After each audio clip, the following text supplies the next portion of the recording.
All right, welcome back to the All Juve cast, and it's match day, and it's big one, Juve versus Atalanta, and yeah, we are less than an hour away from kickoff, and lineups are out, and we're going to cover some of the news in the build-up and just some of the rumors surrounding.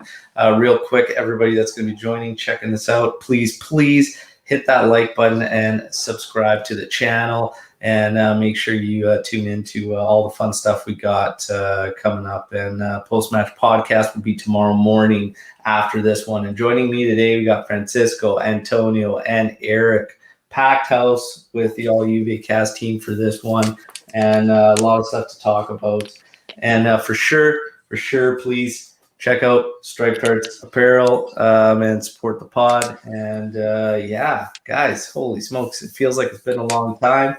Thank you everybody who reached out to my wife and I were lucky enough to have our second child, and a new Juventina has entered the world. So thanks everyone who reached out. It's been a whirlwind of a week, but we're back in business, guys. Juve, Atalanta, and we're scoreboard watching some of these other matches. Milan taking a 2-1 lead over Genoa in the 73rd with an own goal from Scamacca. But ultimately, Juve's, it's going to just come down to us and getting the job done. What did we know going into this one? No Cristiano Ronaldo. Weird circumstances with that injury, eh? All of a sudden, like they're talking about dating back to the international break. That's kind of weird. Kind of a weird one. But regardless, no Cristiano Ronaldo, but is that as impactful as having no Danilo? Because Danilo is out. He's going to be on the bench anyways because of a toe injury or something. And that's going to move Cuadrado back to fullback. We were hoping to see that right side secured with Cuadrado and Danilo again, which worked so well previous match. But yeah, no such luck. No Danilo, which means Cuadrado slides back. No CR7, which means everybody's favorite this season to ride or die on is Dybala. Dybala's in there with Morata up top. The midfield will shape up with, looks like Bentancur, Rabiot, McKennie, and then Chiesa, of course. And at the back, Cuadrado, Sandro, Chiellini, De Ligt, and then Szczesny in goal. And there's some shouts too for Buffon to start. And guys, first of all, lineups out. The first one we had with Cuadrado and Danilo out there was shaping up to possibly give us a 4-2-3-1, but this one looks 4-4-2 to me. Straightforward, hybrid. Maybe McKennie slides into that role in behind the forwards. What are you guys thinking as far as lineups, and what do you think as far as Buffon? Should Buffon have gotten the start? Who wants to kick us off here? Eric. Go ahead. Buffon's an easy one for me. Honestly, I just think it's his job to lose as of late. So any big match, he would get the nod just based on what's happened so far this season with him in goal and how the rest of our team plays, the command that he has. I just think without a doubt that Buffon should be the guy in goal until further notice. And then without having Cristiano in the lineup, I think you're pretty limited in what formation you use if Dybala is starting, because personally, he's not a guy that's going to be designed to play a 4-3-3, which is something that's been shouted. He gets lost in space, and I don't think Dybala, Morata, and Chiesa would probably benefit from a 4-3-3 very much. So I think the 4-4-2, 3-5-2 hybrid they're using is really the only option that they currently have. Yeah. Anto, Buffon, should he start? Would you start him? Every day. I said away back at the Barcelona game when he played in goals. I thought, as Eric said, it was his position to lose. It gives you a different dimension, it gives you a different approach, and it gives you that natural leader on the pitch that we've always spoke about what we miss. So yeah, I would have started him 100%. In relation to the game, let's not forget it's going to be a very open match. There's going to be a lot of space. Certain Atalanta are not that kind of side who sit back and frustrate teams. They are a team that do play open football. So I'm expecting a lot of space. So I've got a funny feeling Dybala could be really decisive in this one. I think it's a great game for him to come into, as Eric touched on. We've not got much options, unfortunately. The team almost picks itself. But I'm optimistic, let's say that, get into this game, which is not I can't say a lot of I've felt that way recently, but I feel optimistic this game. Nice. And Francisco, Buffon, does he make it for you in the starting lineup? Well, if we're talking about this game, of course, you want the guy because he's a leader, and he has performed spectacular in every match. If you're talking in the long run, and I know nobody here is thinking about the long run, we're all thinking about Atalanta. But if you play Buffon, you're killing Chelsea. You're killing him. You're burying him, and I understand we don't care about it. We just want to win, and that's part of it.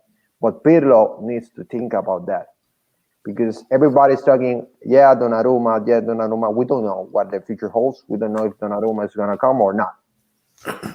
Personally, I just think it's Raiola is playing with us, and he wants to sign him with Milan with a bigger offer. So if you put in Buffon, you're telling Chesney and you're telling the dressing room, Chesney is there to play a lot of games, but the guy is Buffon. And Pirlo has said previously on the press conferences, Chesney is our starting goalkeeper. Buffon is great, and Buffon, when he came back, he knew he wasn't going to have the main role. So if we're looking to Atalanta, and believe me, there's no bigger fan of Buffon than me because he was the first guy that I ever watched playing football that I liked, and he has always been my hero. If you put in Buffon, I won't hate it at all. I probably love it, but you're killing Chesney for the future because you're giving the signal to the rest of the team like it's not the guy anymore. The guy is Buffon. Yeah, so you need to take that into consideration. And the derby was kind of that shocking match from Chesney. Just an absolute shocker. Pirlo spoke to it in the press conference, saying he's about Chesney's attitude and how he wanted to bounce back, and he talked about it. But the next match was Napoli, and he went to Buffon. So you got to think like it's already kind of. He may have already kind of set this kind of precedent with Chesney's mind and whatnot on what was going to happen or whatnot. But it's still, there's a lot to say if, this 42-year-old guy who is an absolute legend still can play at a crazy level. But what's that say for Chesney? Because we have had to kind of rely on Buffon in bigger matches this season. And when he does step in, Eric's talked about it to kick us off here today. He organizes us much, much better. And there's a calmness that's there that isn't there when Tech's in there, And then you have these rumors swirling around or whatnot. And it's Alex coming in like not even hesitating. I hope we sell Tech. Like Donnarumma, this is the thing too. And it's interesting to see some split opinions out there. But for me personally, if you have an opportunity and it is a free, and regardless if Raiola's doing power play moves and all this, whatever, which he's great at, and no matter what anybody thinks of Raiola, his one job is to get the most for his clients, and he does a fantastic job of that. That's all there really is to it. But if you had an opportunity to go and get Donnarumma on a free, for me, that's an absolute no-brainer. Do you guys feel the same way? Yep, 100%. Yeah, but I wanted to say about that calmness because I wanted to talk about another guy who has been linked to Juve, who I've seen a lot. and who reminds me of Buffon, maybe not at that level of goalkeeping, but of that calmness, Audero. I've seen a lot of games of Audero, and people always say he's a B plus goalkeeper. He doesn't play good enough, and I'm not saying he's better than Donnarumma. Nobody here is. I'm not really saying that. Of course not. But what I've seen, I've never seen a game of Sampdoria where an Audero is goalkeeping when I'm thinking, oh my God, the other team is going to score. Because I always see Audero calm as a goalkeeper saying, nothing is going to happen. We're here. He makes the stops that he needs to do. So that's an option that Juve is talking about it, and I would not say it's a bad option also. But just throwing it out there for all Juventini to know. If you don't like it, or if you like it or not, that's your opinion. But that's something that I really like. Yeah. Yeah, it's interesting, and Bianconeri Zone seems to agree with you there, Francisco, saying we moved on from Buffon some years ago now, and he and Agnelli made that choice, but we as a club need to move on. Making that move now would be killing Tech, but again, I don't know.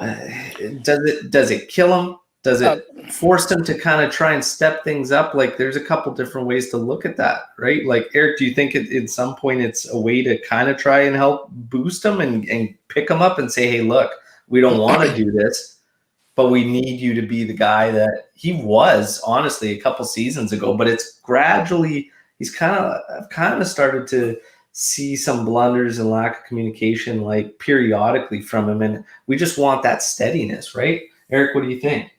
Does it kind of boost him? Well, just going back to the steadiness, I would agree that, 3 years ago, we decided to move on from Buffon because of the level that Tech was playing at. I think it was pretty obvious and clear that you had a guy step in who was playing at a very high level. He was much younger. He's a guy that you can rely on. So it was a no-brainer to move on from Buffon at the time because we all kind of thought that he was finished. But now you have a keeper who's making error after error. He can't command his back line. He doesn't provide that type of command, and GG can. So obviously things change. I get it. You want to move on, but if it ain't broke, don't fix it. So if you have a keeper in Buffon who's playing at a higher level than Tech, then it's you got to put your ego aside and say, we need to put Buffon in goal because he's the best option right now. And in terms of like Pirlo speaking to Tech and to the squad, Chesney has been responsible for speaking for Chesney, and he has not been doing his job well. So if anybody's been responsible for making him look bad, it's Chesney. So for me, it's a no-brainer. You got to put Buffon in goal. Yeah.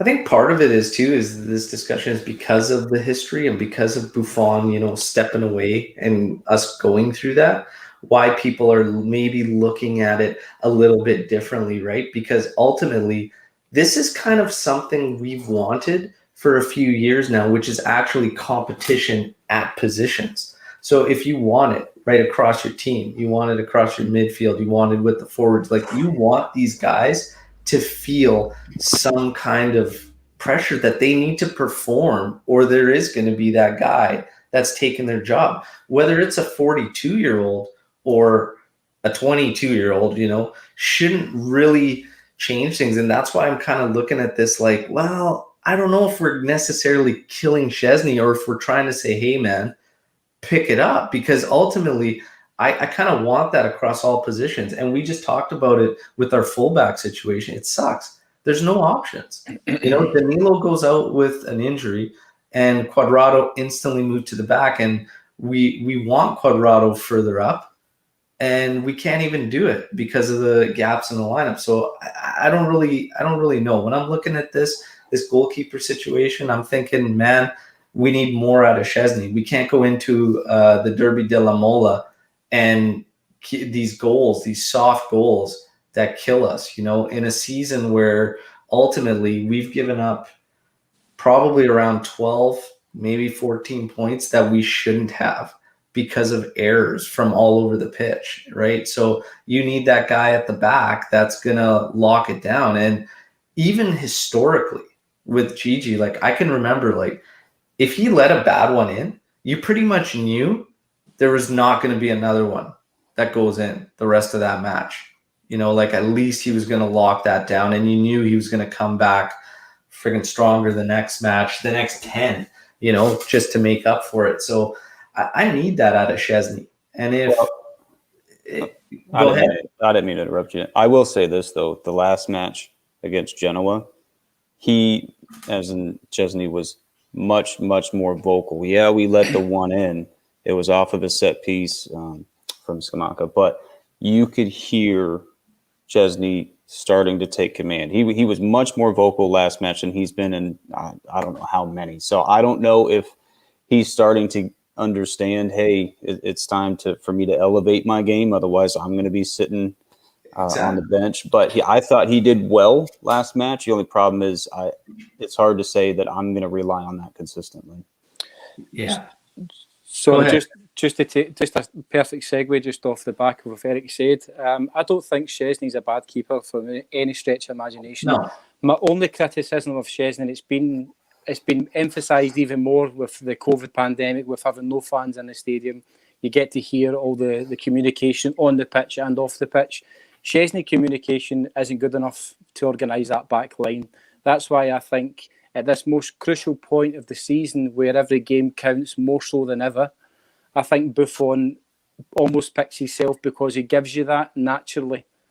As I say, there's an ongoing issue over just now in the UK with Manchester United, and in the same position with De Gea. De Gea, fantastic goalkeeper, but communication's always been his problem, and he's just recently lost his position as well in big matches.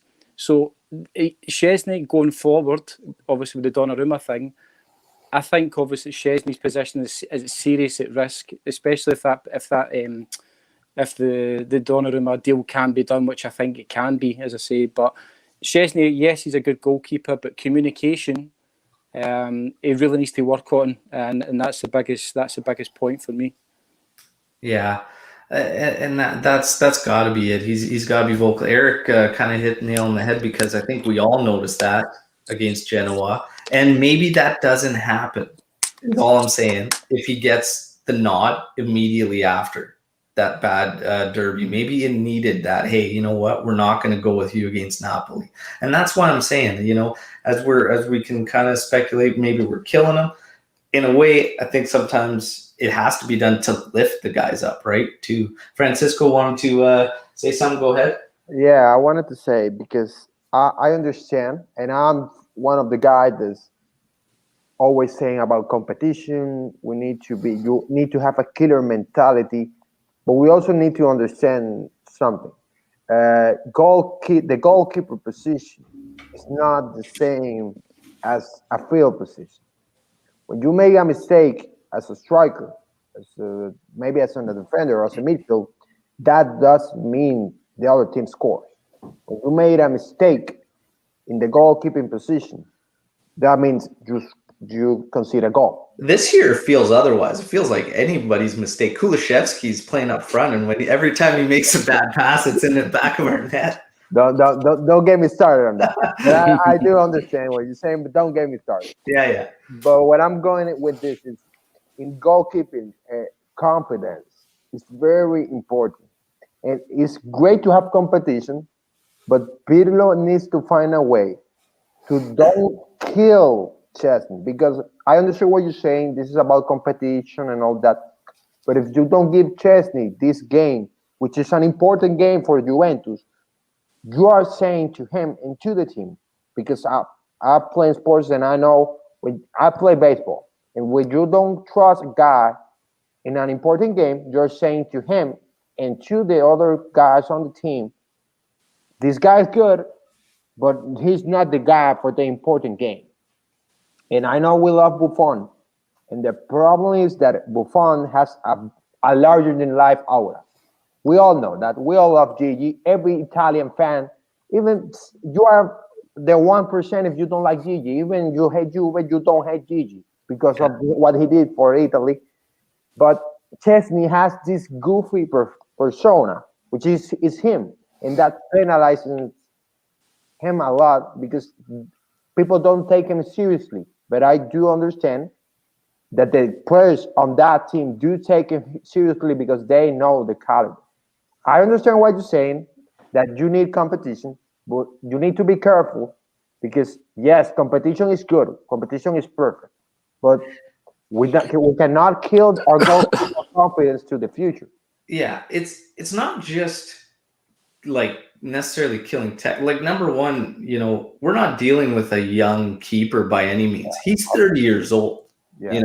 So I think making that demand is fair, more than fair. But also this is that we can't afford to not be in the top four. And if I'm watching this match against Torino and I see those goals, especially that second one let in, I'm sorry, but I don't know if I follow it up with Napoli, regardless of what it's going to do to this guy. Like, and Pirlo being in the hot seat. Could you imagine we go into that Napoli match and Tech lets another howler in? Like, Pirlo's fucked if that happens. He's got to ride or die on somebody too, right? And I don't know, man. After that one, I would need, I 100% agreed. And that's the thing too. This is why I say, like, regardless of how we feel about Szczesny and the mentality and stuff, but man, we cannot surrender top four. You have to get in top four. And right now, what does that say about him in general? If we're going, in these key ones again with Buffon, for me, it is that time to look at other options. And if Donnarumma is one of the ones out there and you have a possibility, I think it's something Juve definitely has to look at for sure. Then we get into our midfield. Here's another thing, the salary. Okay, well, before we get into our midfield, Marco Roberto coming in. Is Donnarumma worth that money salary-wise? Number one, yes. Right away, yes. Yeah. We're going to be cutting it in half pretty much with Szczesny because Szczesny will not stay 100%. You bring in Donnarumma, Szczesny's got to go, and Szczesny's going to have a good market. There will be a lot of teams that would want Szczesny, in my opinion. And yeah, you're going to cut that salary in half regardless. The biggest thing for us salary-wise is Cristiano, right? It's a really tough spot to be in because the guy's on the verge of hitting 100 goals in 3 seasons with Juve, which is insane. Like, it's insane, to think this guy at this age, but that's the kind of guy he is. He's a freak. He scores a lot of goals, but money's going to be huge for Juve. And for me, I think they just have to free up that salary. But the other thing is Dybala too, his future. I can totally see this, and I know we've been talking about it in the team chat, guys. I can see a scenario where Dybala freezes out any potential ones this summer, and I could see him leaving on a free because I think he wants to stay. He wants to stay so much that he's going to freeze out any moves on his side. And I know, what I think Agnelli's going to do, and his reaction is not going to give him what he wants, which is a better term. There's already rumors and reports that offer that he had earlier in the year has been revoked. No. It's pretty much like a take it or leave it thing. Like, this is it, or there's nothing. And I don't know. I could see this. I could totally see it and would not be shocked if Dybala left on a free, which would be a disaster for Juventus if that happened. But I can see it. I can see it happen. I don't know. In terms of Ronaldo, does it make sense for both parties to part ways after this season? Or do we ride it out? Do we think we can strengthen the team enough in this type of mercado, with the COVID effects still being large? Can we strengthen enough to give it one more go with him in the last season? What do you guys think? Sorry, guys. Obviously, I've got a personal opinion on Ronaldo, but if you break it down to purely what the guy does on a pitch, I strongly doubt that he's going to leave. I really do, because there's so much in his favour. His salary. Let's not forget, in Italy as well, he pays less taxes, which is a big point for his contract. Not all these European countries can match that. So his family seem happy in Italy. And as I say, his statistics speak for themselves. The only problem I've got with the whole Ronaldo thing staying, I just think he stops the team evolving, and that's what we're trying to do. We're trying to build an identity. We're trying to evolve into this, obviously, system Pirlo's bringing into it. But I think he really, really handicaps that almost. And we've seen it so many times. And I'm not obviously going against the Ronaldo fanboys by any stretch of imagination, but if anyone can tell me that he doesn't consistently play at his best, there is games where he's on fire, but there's been so many games consistently where he's seriously handicapped the side in what they're trying to do. Yeah, I've had there was a good stretch, probably a month and a half, where the attitude was not to my personal liking, and I noticed that in his game, and it was driving me nuts too, because it changed. Right, his first couple seasons, it wasn't like that. You saw him picking guys up and being that guy, and now it's kind of, I think, frustration is just kind of mounted up on him, and that's why I just say, like, if we can't strengthen this team enough, it makes sense. But yeah, and Anto's got some great points on it's comfortable for him, right? It's good living, it's easy living, tax breaks, like it just makes sense for him to stay. And it was reported yesterday that he is looking to stay and that he's happy there. But you got to take everything with a grain of salt. Who knows what happens in Mercado, who goes after him or whatnot. But yeah, I don't know, Eric. In terms of Ronaldo, does it make sense for a split for both parties, regardless if we're going to see it or not? Yeah, I think that's a pretty easy question. If you think of Juventus as the team, I support Juventus, the team. So in that case, was he wrap up $30 million? Mm-hmm. So for me, it's like, it's a no-brainer that if you hold on to that, how many guys you would have to move to build a team around them. So, to me, if you can get a left back and you can get two solid midfielders, is that enough to kind of get you over the hump? I don't know. But it's an almost a guarantee that if you're willing to take another year and take a chance on Ronaldo, that without a doubt, the ball is going to have to be moved. I mean, he's the only other big name that we got. I mean, guys like Rabiot, Ramsey, Bernardeschi, a few others. These guys are small swap deals or just small, 20, 40 million for revenue. So, yeah. I mean, it makes sense, but I don't know. This is the frustrating part right now about what we're trying to do, right? I think everybody's feeling the same way. We had Cristiano Ronaldo. We hung on to that dead weight too long. Just too long. Like, we had that option. I was saying it at the time.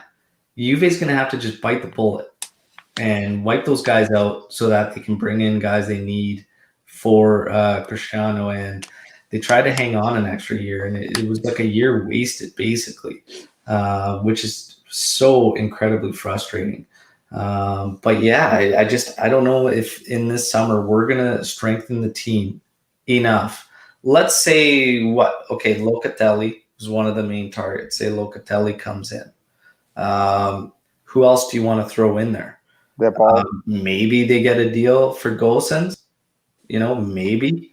So I think that's actually the second deal that they make. I think Locatelli will be the very first signing, and I think Gosens will be the number 2 signing with the Romero and possible, another player per in. I don't know, but they'll get Gosens. Okay, so let's say Locatelli, Gosens, maybe throw in somebody up like as a forward option too. Is that enough? Is that enough? Like Locatelli and Gosens, is that enough to strengthen the team that we have surrounding Ronaldo? I'm not so sure if that's enough. I think. Sorry, I think we're forgetting one thing as well. I know we might as well address the elephant in the room. There is a strong possibility if we fail, we won't make Champions League football next year. So that seriously changes everything. Because Ronaldo won't stay. He'll find a deal somewhere. Because he just won't. In my opinion, he won't stay. So that seriously changes everything. Obviously, top 4 is an absolute must for financial reasons, for everything really. To say, but I think we could possibly moving in the background just now, try to finalise a couple of deals, Locatelli, Gossens, all these players. But we really need to start focusing in winning games and cementing this top 4, because that will change everything. It needs to work simultaneously, you know. No question. Bianco Nerzone coming in with in terms of the Dybala's just the DiMarzio statement there on his future depends on the continuity of the performance and demands of the player, which must be met in line with the COVID effect. Now, the only issue I have with this and why you got to take everything with a grain of salt is the fact that he didn't even get a contract renewal. That's been in the works for multiple years, might I add. Okay. This didn't just come up. This has been in the works for 2 years now. Even after an incredible season last season with Sarri and whatnot, Dybala still didn't get it. So that's why I think I don't know. I'm looking at this club, seeing Dybala as easily one of the top marketable guys that's on the roster, and trying to make a swing on their books, and also bring in a player of equal or better caliber, but in a different role, possibly the midfield. I can't help but think it's great that they say it depends on the continuity of the performances and stuff like that. But at the same time, Dybala's delivered pretty good throughout his years and has good numbers. And yeah, he's got some consistency issues. Sure. Champions League, we want a little bit more out of him, but still, he's by no means been a problem. And I don't know. That's why I can't really jump on that one and say, oh yeah, I have faith that if he puts in quality performances now in 8 games remaining, that they're going to all of a sudden change their mind. I don't see this club changing their mind in 8 matches. As far as top 4 goes, there's no doubt in my mind that we will get top 4. I know how the season's going up, but I'm pretty confident the guys will get that done. Pandju coming in saying Dybala needs to go, and so does CR7. How do you make a case for a player to stay who only performed for 15 days of last season in 3 years? Well, I don't necessarily believe it's been that drastic for him, but I don't think you can lose both. That's for sure. No, you can't go into the next year without both of those guys. You're just opening up too many holes. One of those guys can probably go, right? But if it's Dybala, then I think CR, you have to keep him. If it's CR, then I think you'd have to try and you'd have to keep Dybala. The fear with Dybala is, man, again, you ride it out after this Mercado, you're gonna risk losing him on a free. So it's tough, man. They're in a tough spot. But yeah, top 4. Anthony coming in. We all make top 4, gentlemen. And you guys, Anto, are you a little nervous about it? Of course, because our full season has been based on inconsistency.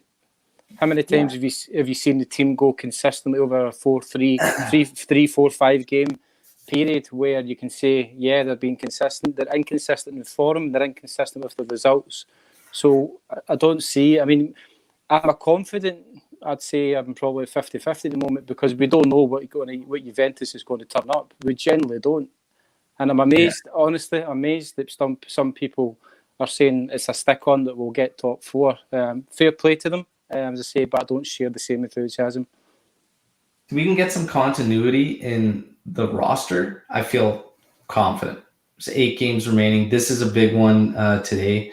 They're all big coming down the stretch, but as long as we get the continuity in the roster, I'm okay. But again, it's these damn injuries. It's these damn injuries, man, all year. And no different now. We're going into this match, and it's like we haven't played in a week. And then all of a sudden, CR's like, oh, he's got a muscle issue.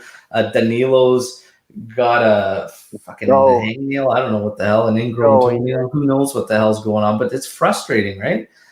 Francisco, do you feel confident we're going to lock in top 4? Yes.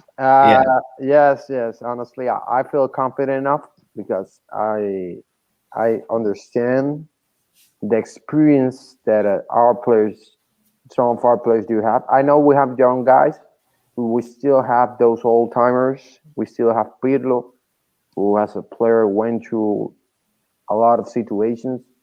And you can say whatever you want to say about Pirlo. Maybe he tactically haven't shown enough, but he knows how to handle pressure.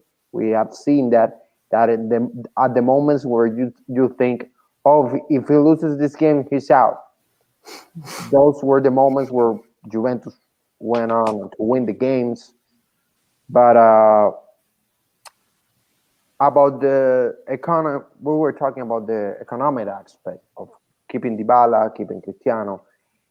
We were talking also about Donnarumma. That's a big factor also, because I love Donnarumma, and I watch Donnarumma on my team every day and twice on Sundays. Obviously, he's the best goalkeeper in Italy, in my opinion.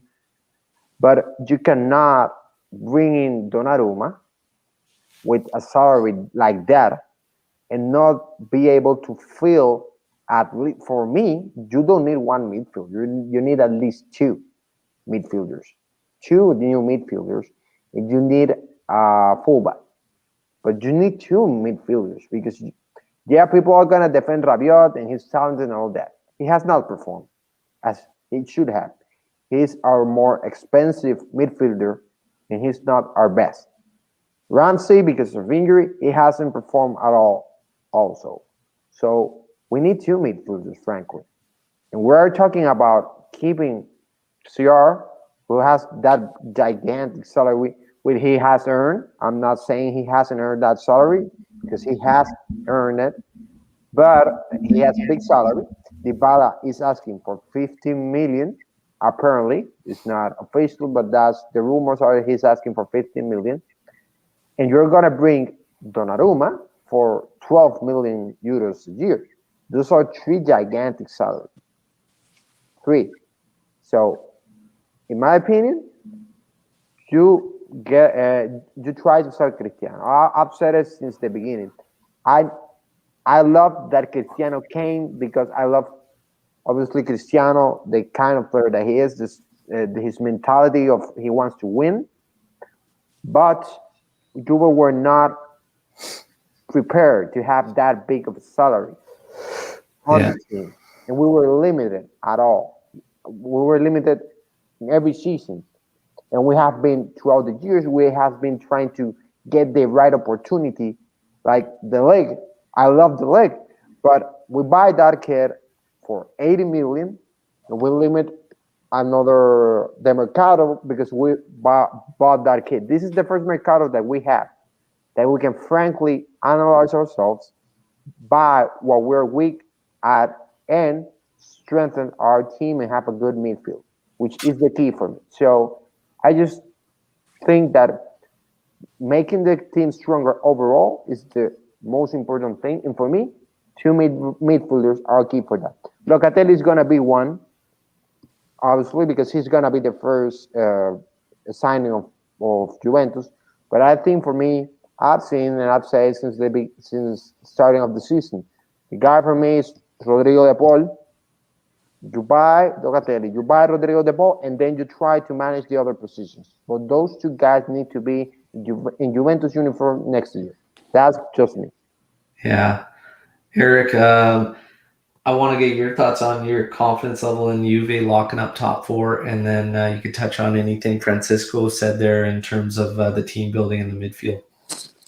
I agree with Antonio.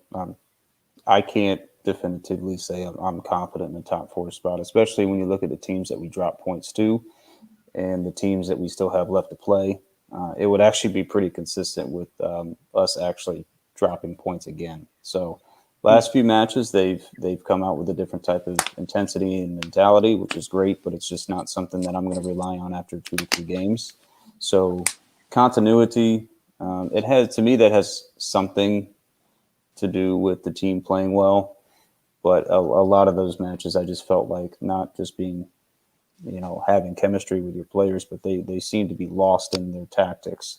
So there's a lot more that goes into it than I think just playing with the same people on the pitch. And with 8 games left, I don't know what Pirlo is going to be able to teach them for them to truly understand what he wants. So I think if we do, it's going to be because we're hanging on for dear life. And, you just kind of hope that a few other teams stumble along the way. Yeah, I don't know, man. I look at it and I see the same thing I was saying back in January. I see a team that doesn't have a whole bunch outside of that top 11. I just see like those fringe guys. Like it's too early to rely heavily on Kulusevski. I was saying back in January, use him as a sub.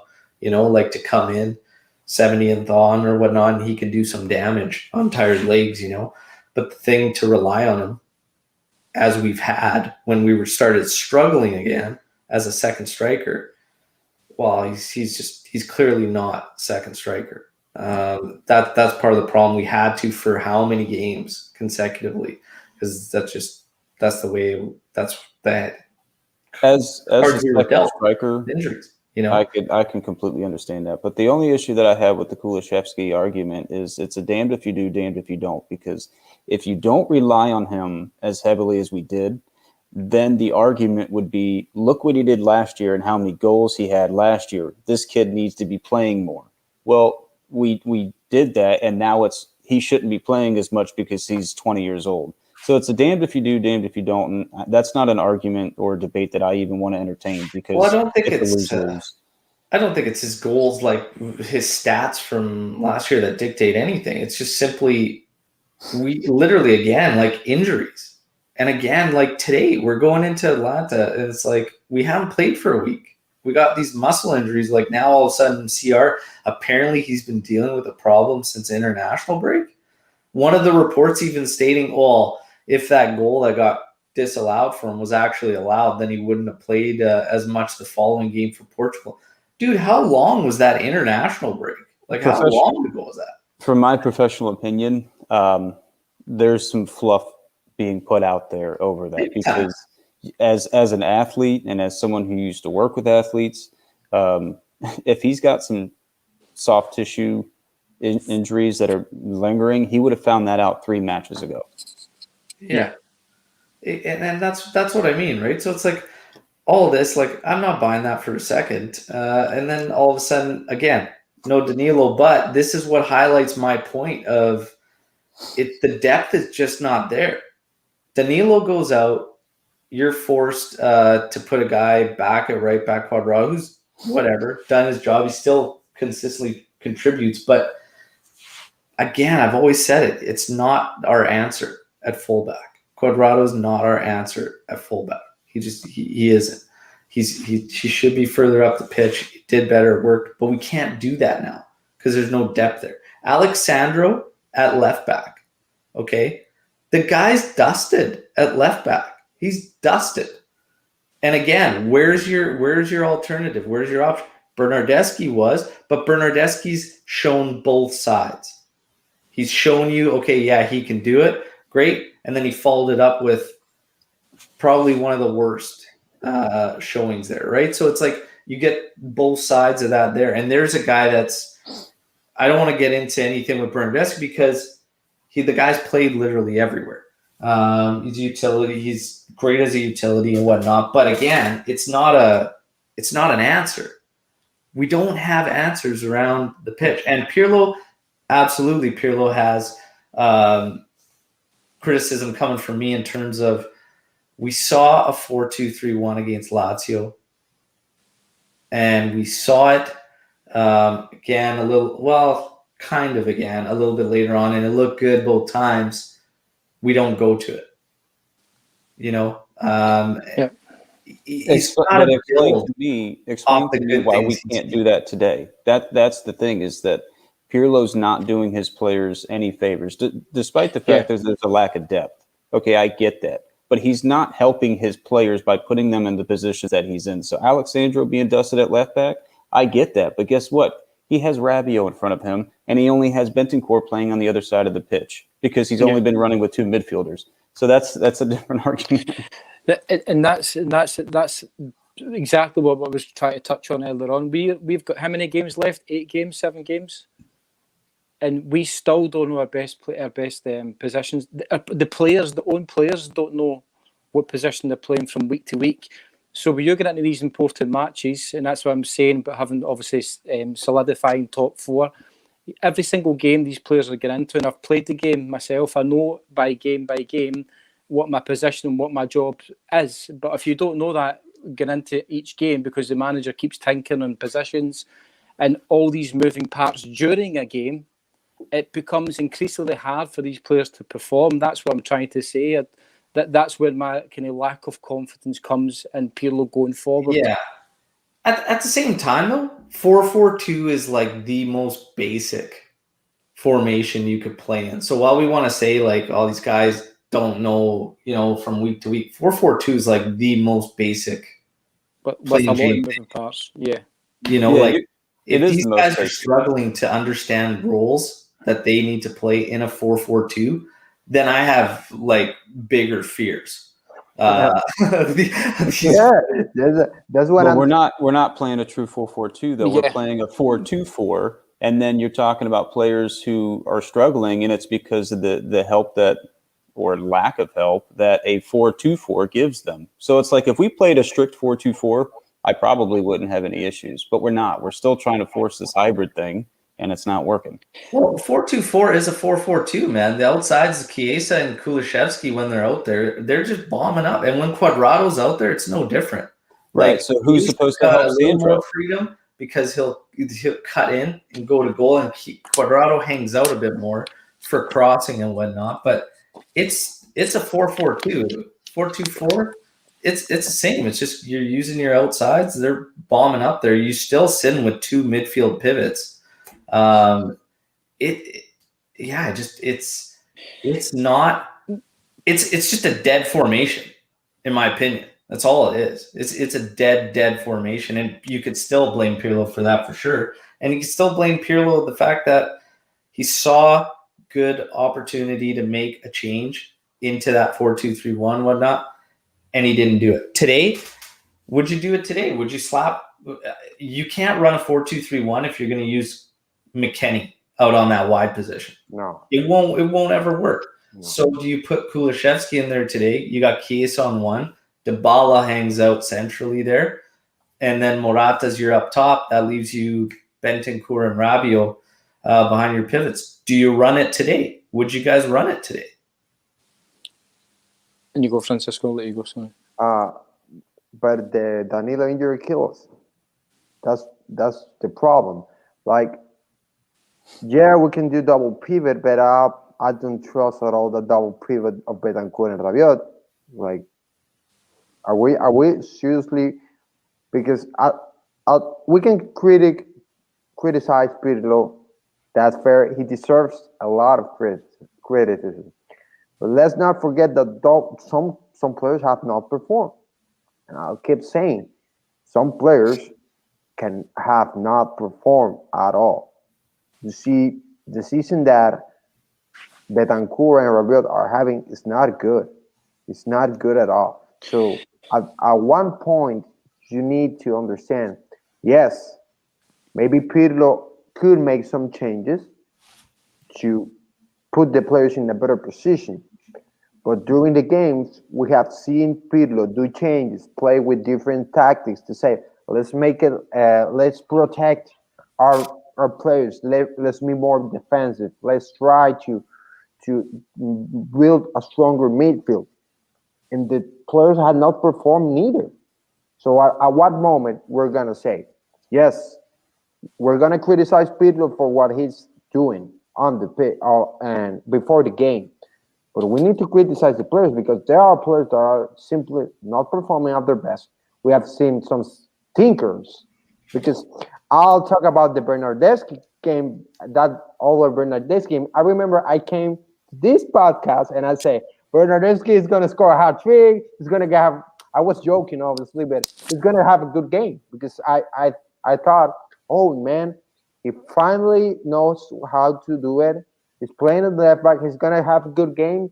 He's tactically it was a good game for him, and he had a stinker.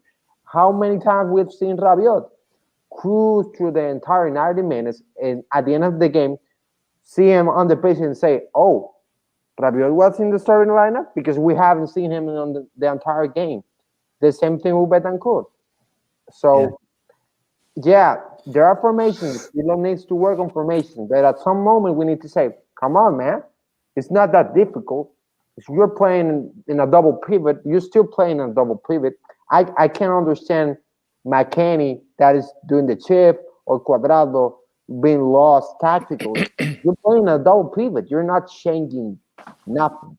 So that's the strange thing is too is Bentancur plays a double pivot for Uruguay where he plays fantastic.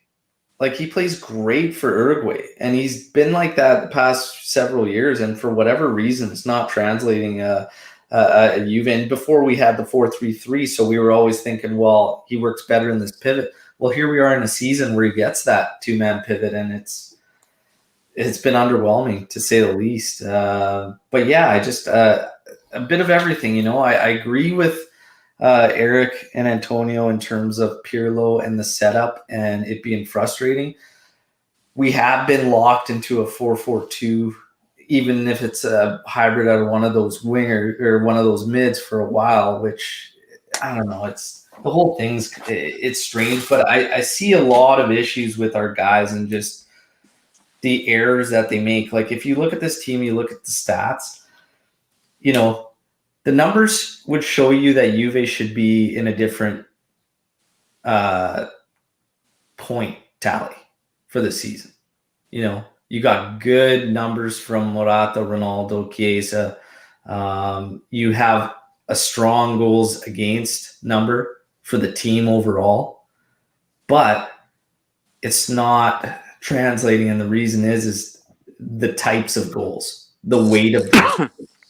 And a lot of those come from the errors from our players, like just brain dead errors. Like we literally got bounced in Champions League for our own mistakes. 3 of those 4 goals easily preventable, and we keep doing this, right? And we talked about it earlier in the podcast, there's like 12 to 14 points we cost ourselves. And some of those matches, regardless of what people think about Pirlo, formation, setup, any of that, quite a few of those matches, we had an insane amount of opportunities, and the guys didn't bury it. The guys just weren't putting the ball in the net. And it's frustrating because, again, ultimately, like we were pissed off with Sarri because we were playing like dog shit. And we were going through matches, not getting opportunities. We're getting good opportunities, and a lot of them with his team. So regardless if we're frustrated about how he sets us up, how he puts us out there, man, Ronaldo's getting opportunities when he's out there. He's getting a lot of them. The guys are Morata's getting a lot, and Morata's conversion rate is not where it needs to be. And that's why I'm just thinking, like, part of it just comes down to these guys, man. And that's why I get frustrated. And that's why going back to even Szczesny, like, and saying, well, we can't mess with his mentality. Well, at the same time, these guys need to start getting the job done. Regardless of where the fuck they're playing or how they're playing, they need to start winning these battles. The Derby de la Mola, I don't care how the fuck you set up the guys. Put them in a fucking everybody forward and one guy back. I don't care. Fight. The guys didn't fight. whatsoever. We were losing 50-50s all over the pitch. We were bailing out on plays, looking at the ref for a whistle, and Torino's still playing. So I think the guys are going to have to just dig down deep and start fucking working, getting the job done. But 5 minutes out from kickoff, we're wrapping it up. I've got predictions coming in. Alex F's going 2-2. Fino Alafina's going 2-1 for Juve. Anthony's going 3-1 for Juve. Eric, prediction time. How you feeling? I don't know, honestly. I don't know if we have enough. Probably 2-2. 2-2 draw from Eric. Anto, how you feeling, man? Do the guys pull it out? I said at the start of the podcast, I think it's going to be a very open match. I think there will be goals. I can obviously Premier League style approach, but I don't think we're going to come away with 3 points, guys. I really don't. I think Atalanta have got far too much in the tank to cause a serious problem. I'm saying score draw. Going a draw. Yeah. Francisco. We're gonna win this fucking game. I don't give a rat ass if Gasperini puts on a uniform and starts running on the pitch. Well, we'll definitely win if he did that. Yes, but we're gonna win this game because I called Tudor before the game and he told me if these guys don't win this game, I'm kicking their ass in the locker room one by one. So we're winning this game out, and please don't tell me we're not winning this game. We are winning this damn game until the end, and we're gonna die on the damn fucking pitch. We're winning this game. 3-0. 3-0. 3-0. I don't give a rat ass if they score, but we're gonna win this game 3-0. Wow. I like where your intensity's at. I just need to see that from the players. My heart's telling me 2-1 Juve. My brain is telling me 2-2. But let's see. I would love for Francisco's prediction to come true. Guys, thanks everybody who joined the live. Enjoy the match. Again, podcast be back tomorrow morning, same time.